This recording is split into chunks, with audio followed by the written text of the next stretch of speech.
Posibleng muli magharap ang pamilya Tevez at Degamo sa special election sa Negros Oriental para sa nabakanting posisyon ni dating Congressman Arnulfo Tevez. Nasa frontline balitang yan, Gary De Leon.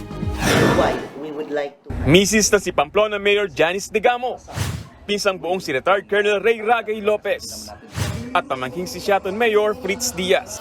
Mga kaanak sila ng pinaslang na dating governor ng Negros Oriental na si Roel Degamo. Sila matutunog na pangalang magtatapat-tapat sa pagka-congressman ng 3rd District ng probinsya sa special elections na gaganapin sa December 9. Wala pang pinal na magiging kandidato, kaya nakikiusap na si Colonel Lopez kina Mayor Degamo at Mayor Fritz na magparaya na. Dahil ako ang lumaban para sa aming grupo, so ang sa akin, ang aking stand is I should be the one to still run this time. Matatandaang nabakante ang pwesto matapos ma-expel o matanggal noong Agosto si dating Congressman Arnie Tevez Jr. na umano'y utak sa pagpatay kay Governor Degamo. Dati nang nakalaban ni Lopez si Tevez sa pagka-congressman. Kinwestiyon din ni Lopez ang umuugong na pagtakbo ni Mayor Janice sa distrito, gayong taga 2nd District at nabiyudang alkalde. It is actually a betrayal of public trust dahil pinapanalo kang mayor tapos tatalikuran mo yung. Ang nakita ko dito dahil hindi ako bumibigay kay Mayor Fritz. So ngayon ang finifield nila is si Mayor Degamo. So ang ano nila is mag-giveaway daw si Mayor Fritz in favor of Mayor Degamo. Parang mahirap na sitwasyon kasi nasa 2nd District siya. And in fact, I think bumoto siya kahapon. Kinausap din daw si Lopez ni House Speaker Martin Romualdez na magpaubaya na siya kay Mayor Janice. May mga nakikiusap na wag akong tumakbo, I don't know for what reason.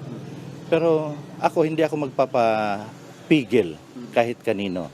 Kasi ang pipigil lang sa akin na wag tumakbo yung tao dito sa 3rd District.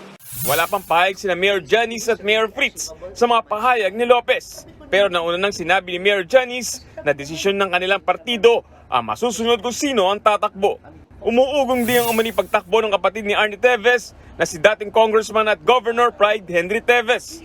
Some of them want me to carry the banner, though my interest in going to Congress now is not really that high. Hindi ko alam kung gaano ako ka-motivated bumalik sa legislature because I had been there already.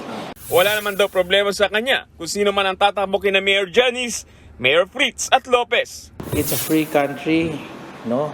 Just get the requirements. There are requirements kasi. As long as you pass all the requirements, it's a free country. Anybody can do it. You know, we do not have a monopoly of. Nananatili namang nasa Comelec control ang Negros Oriental, kasunod ng barangay at SK election. Posibleng palawigin pa ito hanggang sa November 8 para sa filing ng Certificate of Candidacy ng mga tatakbo para sa special elections. Nagbabalita mula sa frontline, Gary De Leon, News 5. Mga kapatid, Ed Lingaw po, maging maalam at may pakialam sa mga napapanahong balita sa ating bansa. Para sa mas malalimang pagtalakay at paghimay sa mga issue at headlines, tumutok lamang at pag-subscribe sa social media pages ng News 5.